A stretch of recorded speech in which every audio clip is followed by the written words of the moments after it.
Well, it's very tiring for me. We have to fly in Cotabato, travel 4 hours to Jensan. I did a 1 hour briefing, and then we were in the morgue for 5 hours. And then we ushered back the cadaver to the viewing room. We terminated the conduct of the autopsy, and we exited Davao. So, Kailan po natin lalabas yung autopsy report natin? we will have the full forensics on that, on the specimens we collected. Sir, before flying to Jensan, you said that you're still going there despite of the cadaver being already compromised, kahit impossible na po. You said that you were willing to take the risk, kahit na naman to slim yung chance. Do you think that the trip was worth it? It was more than worth it. We have very interesting leads. We have very interesting, encouraging results. I cannot, as of yet, divulge the results. These are under laboratory processes and examinations. Although the crime scene, the human body of Christine Dacera had been compromised. Most of the pieces of the organs are contaminated due to the embalming, but we have very encouraging results. Sir, ito po sa pinail na kaso po ng Makati Police, it was released for further investigation. Ano? Marami po na-dismaya. And we are under the impression na iba po mga respondents ay hindi na masyadong iniinda itong imbitasyon ng NBI dahil napasura nga po yung kaso na yun ng Makati Police. What would be your perspective on this? Ano po gusto niyo sabihin sa kanila? Bakit mahalaga po sila rumisponde sa imbitasyon ng NBI? This is part of the investigation. This is part of the process. We're giving them their equal chance at the investigation level. If they ignore that, if they disregard the invitation, then whatever pieces of evidence we have at hand, by the time we have concluded the investigation, then we will file the case if we see any violations. Sir, ito sa toxicology report, may hirapan ba tayo, sir? Lalo na, yun nga, nasabi nyo, yung evidence natin sa, yung pagpunta natin sa re-autopsy, medyo mahirap na.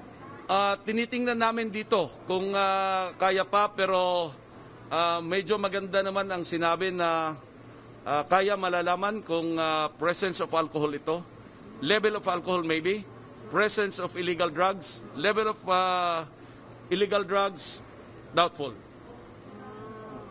But yung presence, kaya malaman, yung presence and level of alcohol kaya malaman.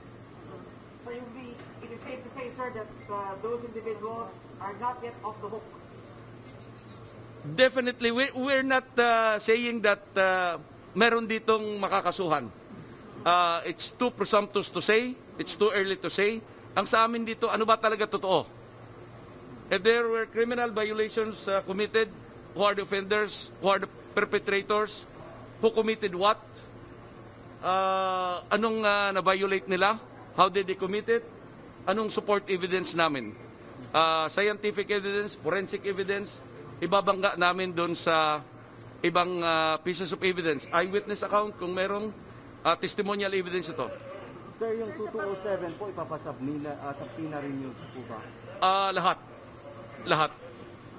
Sir, yung sa pagpunta nyo sa Jensan, ano yung pinaka-importante ninyong nakuhang information?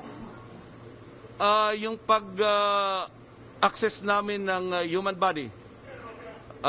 Masasabi ko, the last time before she was buried, no? That was the last opportunity before she was buried yesterday.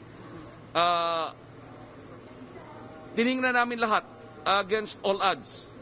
They said that it has already deteriorated. There was rapid decay in some of the pieces of evidence. There was contamination considering the embalming procedures done on her. Compromised pieces of evidence. We acknowledge that, but despite all the odds, may mga encouraging leads kami. Like, ilang percent, sir, doon sa investigation makakatulong yung nakuha nyo sa Jensan? 20% o malaki bang percent? Sa investigation? Opo.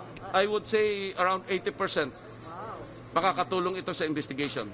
Oh, Despite all the odds. despite all the odds, we're doing everything nakakayanin ng ating forensic laboratories. Sir, SOJ described PNP's investigation as not thorough. Sir, how will you describe NBI's investigation? Well, professional, without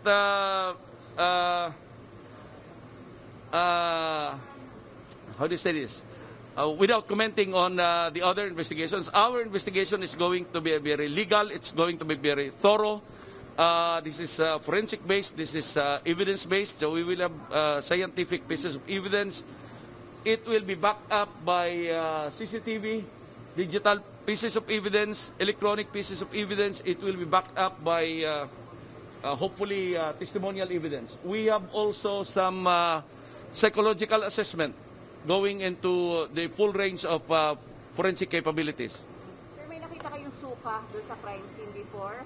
Is it essential na or meron pa ba mabibiga doon? It's still being processed sa laboratory. We are doing test runs. We are doing primary screenings, but everything is subject to confirmatory tests. Sa lahat ng nakuha niyong ebidensya, anong pinaka-useful po? I mean, pinaka-essential doon sa nakuha niyo? Significant? I cannot say for now, but I rest assure the public that we have very encouraging leads.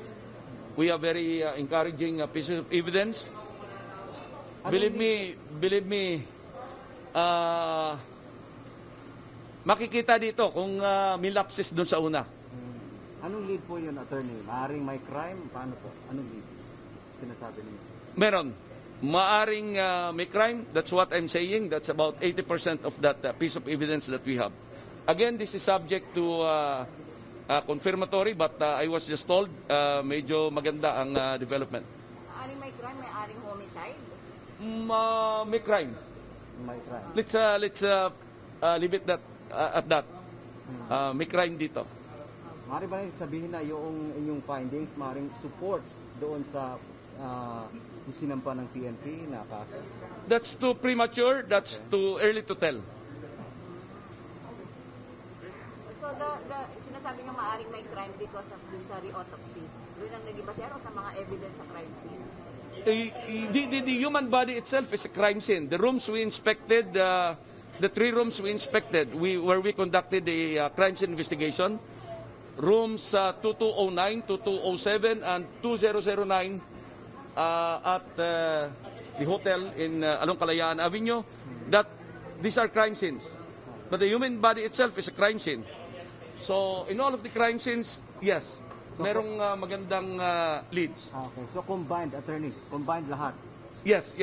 Combined ito. Lahat ito, efforts ito ng buong bureau.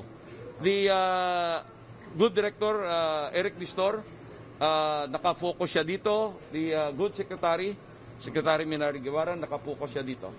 Yung sinasabi niyong lead na at saka krimen po to, meron po ba tinuturo na possible na ilan ang involved dito? Kung krimen po siya?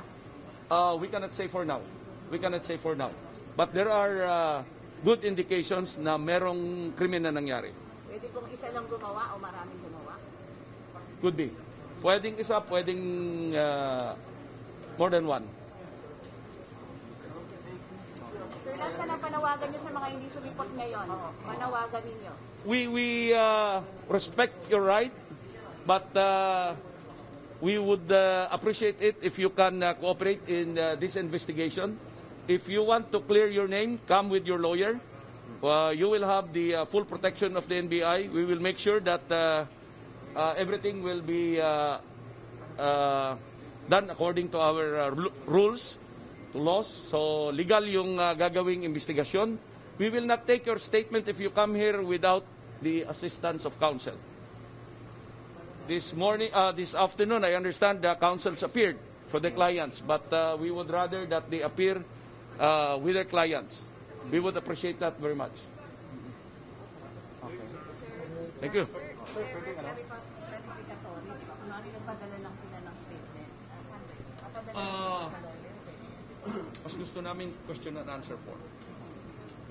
When the agent can ask the person, sir, assisted by the counsel.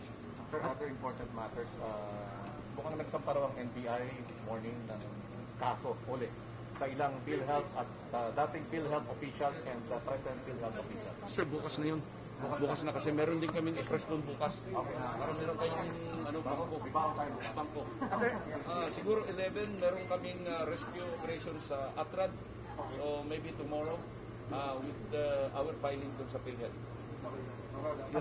Attorney, may sinasabi ang PNP, resolve, unsolved. Paano nyo classify yun sa inyo? Ano yun, sir? Yung may PNP kasi, solved daw, mayroong resolve. Pagka daw solved, parang meron silang mga elements na kinukonsider. Sa inyo naman po, paano nyo tinitingnan ang solved ba ito? Resolve, paano nyo? Anong classification? We will cross the bridge when we get there. It's too early to make statements when the investigation is ongoing.